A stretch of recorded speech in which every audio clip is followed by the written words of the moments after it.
This your boy Fran Daddy SP, and I'm on the Untold interview.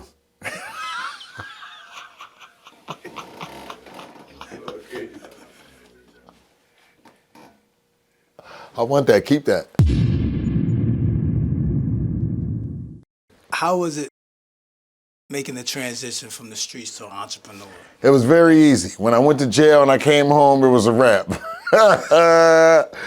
I don't indulge in and don't believe in recidivism. Right now, me and Fran Daddy SP and Philly Uncut Productions, we do mentoring program for kids to teach them one thing: leisure education. Leisure education, that is the whole route. And we starting them at 8 years old. And we start from fashion with the models, male and female, and designers. And if they want to get into learning video production and rap, we get on that, but no, we teaching them how to have manners. So that's where we start with the modeling. And some of the guys, they think, back in our days, we used to think it was uncool. It wasn't for heterosexuals to be models because there's a lot of diamondsy in the other world, but it's okay because, and it builds character. So, I just wanted to really say that. Let me ask you something. When do you think hip hop changed, where it shifted? What year? Hip hop changed when the bloodsuckers start getting weaned out, and the bloodsuckers being the ones that used to make you feel like if you went gold, you was a piece of crap. You had to go platinum, meaning selling 1 million records times $9.99. And if you do the math, that's about 10 million. You know what I'm saying? If you even get, and so I remember in sales, I was taught that, and I work under a very rich family, and they teaching me sales. I'm a sales manager and compliance manager. People don't know that. I work every day, just like everybody else. I work very hard. I make good money though. And I was told that people don't know what they want unless you ask, that you advise them. And she made a phrase saying about, and I ain't gonna get that game up. I'm gonna say that. I'm gonna wait for your next question. I'm gonna keep that to myself. The death of Tupac and Biggie, man, how did it impact hip hop? I don't like Tupac. I'm for Biggie. I can't stand Tupac. Why? Because Biggie is better than Tupac. Come on, EA. B.I.G. B.I.G. will out-rap circles around Tupac. Give me some Biggie Small bars. Biggie Smalls is the illest. Are you crazy? What? It was all a dream. I used to wear, come on, man. When Heavy D was what? Come on, man. You listen, there's a lot of Tupac fans out here. Biggie. First of all, Pac incited riots, even though some of his lyrics was more conscious. Right. Biggie taught us, Biggie had all the fat boys that didn't feel confidence to be fat and cool. Biggie made them feel like they had swag again. Biggie introduced us to Versace.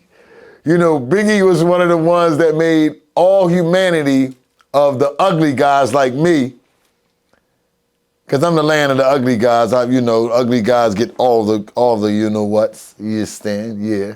Salute to all the ugly guys. We winning. No, for real, Biggie made all the guys that didn't have no money, long as you could dress nice, and guess what? I think probably Biggie made it cool before Rick Ross. Real rap, because he was only besides pun, he made pun. He made it okay for pun to be a bore. Cause they was getting slack. Come on, man, you was talking about LL Cool J licking his lips and, you know what I mean, and you talking about, Diddy talking about take that, take that, take that. He shouldn't have took that, Diddy. I ain't gonna kick Diddy though. We don't kick a man when he down. But gotta stand what you do and say. I seen the Cassie video. And I used to like her for Ryan Leslie. You should have let her stay with Ryan, bro. You got any joint you want, bro. Guys, let these girls go. If they want to break up, man. Teddy Pendergrass, man. Let it go. TKO. I'm going to use a little humor in my questions. And sometimes I just go on my own mindset. Do you know what me and Fran Daddy SP was just smoking? Gilly Wonka. Perp 30.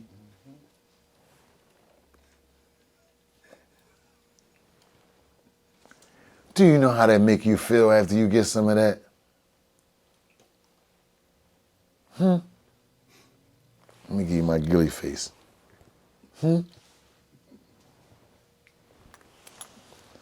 So, I'm kind of well-mannered and I feel cool right now. So, in this bird season, you got me fucking. You see my jacket? Just cheer. Y'all ain't got this, John. Stop playing. This John the Untold, man. You see my socks? Look.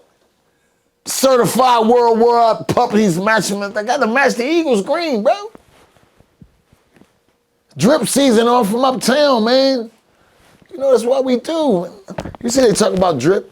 I think this SS Rico line. I'm sorry, yeah, this SS Rico line. He's from South Philly. That's how we do uptown, downtown. We share a little love. I mean, TV Bay home. Yeah. TV working. My guy, man. Solid. He's a solid guy. TV solid. And I still say Mike Knox, a whip whack 100 ass.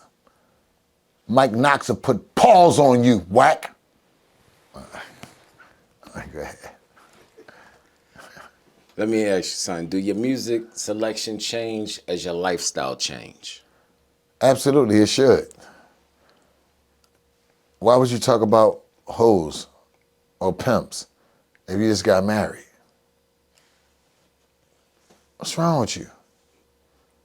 Much as I love Cardi B, I know a man don't want to hear her talk about how she's sucking on some man, how she suck it all good. A large part of us get jealous, even though I love Cardi B. Cardi B is she bad as all Michael Jackson albums, respectfully. And it should change. Your lifestyle should change. It should. For the better. Philly Uncut, man. Oh! Philly Uncut. Yeah. We create these documentaries to create awareness. Right now on Tubi, Amazon, Hulu, Philly Uncut Part 1, 2, and 3. We're about to drop 4 and 5. Edited by my man, Fran Daddy SP. Great work. They're called Artist Spotlight Editions because we went inside the trenches of the neighborhoods where you are afraid to go and show you the uncut version of how people really, truly live. You ever seen Queensbridge Projects? One of the largest projects in the United States of America. The first warning I got 10 years ago, and it got even more dangerous, was when you walk past, watch out for the 35th floor. They throw diapers out of them Jones. And if you think I'm lying, go to Queensbridge Projects, walk through. They're the largest set of projects I have ever seen in my entire life. We take you through the Bronx. We take you through Manhattan. We take you to the back blocks of Brooklyn. We take you through Camden, Pollock, Centerville, I hate to say it, where it's dangerous. We are the first ones that showed you Kensington. We're the first ones that narrated the heroin epidemic before any Gucci, Louis, Prada name of Kensington. Stop playing with Philly Uncut. Stop playing with us. Philly Uncut did real good, man. I think you guys, what was it, over 1 million on Tubi or something like that? We did 2.1 million on Tubi the first 6 months it dropped. We did millions on YouTube before we got the digital distribution deal. That's why we made it unlisted for 5+ years. Now, if you go to hiphopondeck.com's YouTube, you'll see those millions, and it'll say 6-7 years ago. So you say, why is it a gap in 5 years? Because we got a digital distribution deal. And when we put them unlisted, they still went viral on Tubi globally. So I'm summing up the years. Okay. Now, was it a hard process of getting everybody involved that was a part of that Philly Uncut DVD? No, because it's only 3 or 4 of us. It's mainly me and Friend Daddy SP. And just me, all the empirical knowledge, which means experience that I have from doing the DVDs. All you need is a team that's willing to go out with you. You got to keep a couple gangsters with you because you're going in areas where back in the day, I seen guys get cameras taken, thinking it was cool to go somewhere filming and you mobbing and somebody thirsty and they know your camera costs $4 or $5 grand, they want to take it. So we go in the trenches where BET can't go without security. We go in the trenches where MTV can't go without security. And the only ones that can go into places like us is the untold. I'm keeping it real. Because when you go in those areas, give me an example. We'll go in the trenches of anybody's hood and grab a random person and sit on the corner with them and tell me about your neighborhood. Where are we at? How is it to live here? And that take experience to be able to do that. You know, so those do not allow no A-list, B-list, or C-list, or D-list celebrity to hold you back from having somebody that you feel like you need to help your project move. Use your community. The community speaks. The celebrities don't speak. The community speaks. And as long as we have power, which comes from the community, we run everything, respectfully speaking. Speaking of community, how do you feel about the city of Philadelphia, you know, across the board on a community side? Philadelphia is a very hard time. We went from being the 5th largest city in the United States to now the 6th largest city in the United States. Arizona beating us by millions of people. The world is growing. We never had a great capital, even in the 1970s or the 60s. So bringing it up 2024, 25, we really don't have a capital. We never had labels. We may have had a few banks, but we never had a financial institution that we speak in hip hop related or music related. We never had, see y'all understand the word label. We never had financial institutions to back our business. So I don't care what whoever came out. The only ones that really did something great for the community and not just hip hop, I'm talking about every phase, was $1 million worth of game, Gil and Wallow. Through Barstool Sports, they gave out close to $3 million to minority businesses. Like people talk about Trump gave out money. No, it was it was Obama's administration, then the Senate gave that money out. He put his name on it. But we don't care. Anybody's name could be on it. We just want it. But we don't know how to go get it on our own. What's the first thing you ask for? Do you want a bottle of water? I'll take one now. Because if you can give me 30,000 of them bottles of water at 50 cents, I can go sell them for $1. And if you know the right person, we can get them for $0.25. I mean, I can sell them for 50 cents. And that's anything to do with sales. And that's everything to do with how to take your business to the next level. You have to provide a service. If you're not providing a service, learn how to manufacture it.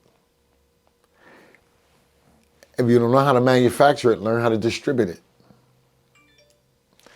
They're the 3 main key factors. 3 main key factors. Solicit it, distribute it, market it. It's the same, distribute. I may be repeating some of the divisions. Service it. You don't have to make it, but you do have to be knowledgeable about it. You ever wanted to be an actor? I am an actor. I don't want to be anything. Anything that I ever wanted to be, I am. I got my first suit from the thrift store. My mom bought my first suit and button-up from the thrift store. And I'll never forget, back in the day before I knew what Islam was, I was going to church. I used to sing on the choir. And I never forget that $1.25 that she might have paid for that shirt or that suit. I got my first football from the thrift store. When I went to church, I never forget how it made me feel. So now when I get suited and booted, something that y'all referenced earlier, that's where that came from. I always pledged that my feet will always be happy. I got on something light, some New Balances. I normally have on some Gucci, Louis, Prada. But I used to go to school in the 6th grade, going to Leeds, man, I have holes in the bottom of my sneaks. And by the time I got there, I was pulling my socks through because they would come through the part where the hole was at. So now, I just say that I'm gonna always make myself happy. It's called knowledge of self. And it's not about how much stuff costs.